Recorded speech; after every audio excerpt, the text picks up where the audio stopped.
Wabarakatuh. Kembali dengan channel Matar Bicara, mengenang tokoh besar, politisi, politikus, budayawan dan sejarawan kita, almarhum Babe Ridwan Saidi. Kali ini saya bahkan bercerita tentang pengalaman bersama beliau sekian belas tahun dan hal-hal yang sangat prinsip, hal-hal yang mendasari pergaulan kita saya dapati dari apa yang diperlakukan oleh almarhum. Pertama, tentang waktu. Beliau mengatakan bahwa kalau kita menghargai waktu, menghormati waktu, maka waktu akan memberikan ruang agar kita sukses belajar. Dalam satu kasus saya pagi-pagi sekitar jam 5 setelah subuh di SMS, "Tar, kita ke situs Batu Jaya, itu di Rengas Dengklok, Kerawang. Pukul 7 jangan lewat."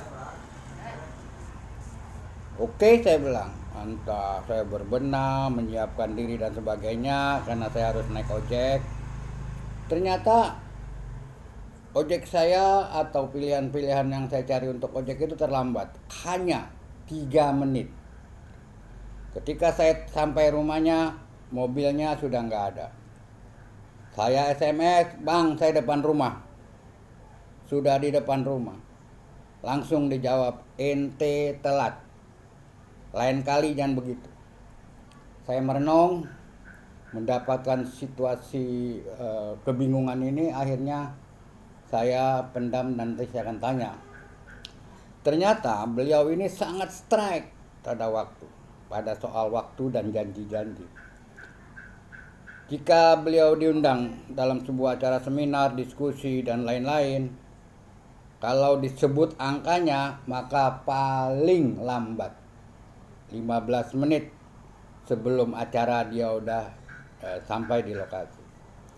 Saat itu saya merasakan ketika undangan jam 12.30 di sebuah hotel di sekitaran Menteng, saya sudah sampai di hotel itu jam 12. Padahal biasanya acara itu akan dimulai pada jam 13-an, apalagi dilaksanakan oleh aktivis. Saya bilang, "Bang, belum ada orang, baru ada spanduk." Ya udah, kita cari tempat kopi aja, kita nongkrong. Nah, kami cari tempat kopi pinggir jalan, ngobrol berdua, banyak orang ngeliatin. Cukup lama, sekitar 12.45, "Lu lihat lagi deh." Saya temui, udah ada panitia. Dia bilang, "Mana Bang Ridwannya?" "Dari tadi sudah datang." Oh, ini pelajaran yang sangat penting dan berharga buat saya tentang waktu.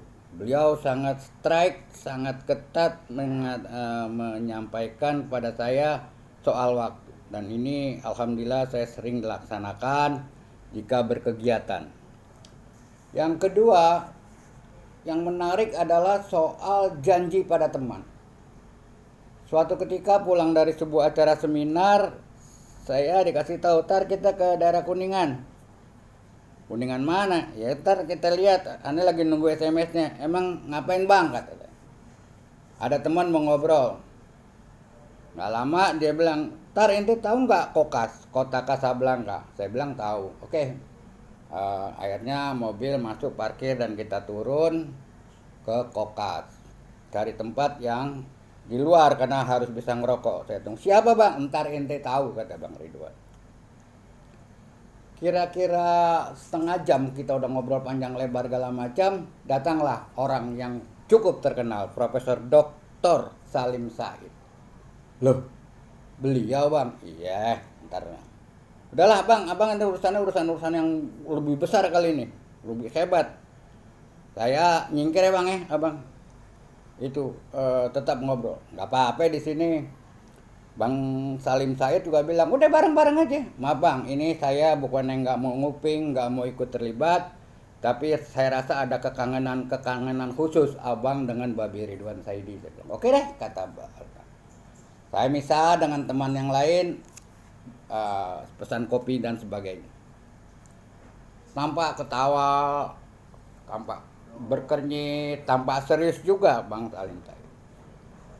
Alhasil ngobrol 1 jam kita nungguin, dan Bang Salim Said juga salut sama saya. Sebenarnya dia nggak usah menyingkir, dia harus tahu nih persoalan. Kata Bang Ridwan, emang maunya begitu dia. Setelah 1 jam pulang, salaman, peluk-pelukan, akhirnya kami pulang ke Bintaro. Saya tanya sama Babe, apa sih yang omongin? Biasa, ini urusan negara, ini urusan pemerintahan, politik dan sebagainya. Tapi dia juga nanya-nanya soal sejarah peradaban yang banyak simpang siur. Jadi apa itu Bang maksud hikmah dari pertemuan ini? Satu, kata Ridwan, kita kalau udah janji sama orang, tepatin. Kalau kita punya teman, yang apalagi yang bisa teman mikir, duluin. Saya sama Salim Said juga sering debat, sering bentrok berpikir, tapi kita tetap berteman, dia ngisi ilmu, saya juga nambahkan pengetahuan. Ini prinsip kedua dalam bergaul, kata Bang Ridwan Saidi. Waktu, janji, kepastian-kepastian dalam berteman. Luar biasa. Tidak pernah saya dapati tokoh, orang, ilmuwan, pemikir yang seperti Babe Ridwan Saidi. Subhanallah. Saya jadi terkenang setelah hampir 2 tahun ini dia meninggalkan kita. Sifat sikapnya yang diberikan kepada kita sebagai contoh merupakan sebuah kebaikan dan amal jariah. Semoga Allah Subhanahu wa taala menyampaikan doa kami agar beliau tetap mengalir amal jariah dari apa-apa yang telah saya lakukan selama ini. Salam, semoga Allah Subhanahu wa taala mengampuni dan menempatkan Babe Ridwan Saidi di surganya. Amin.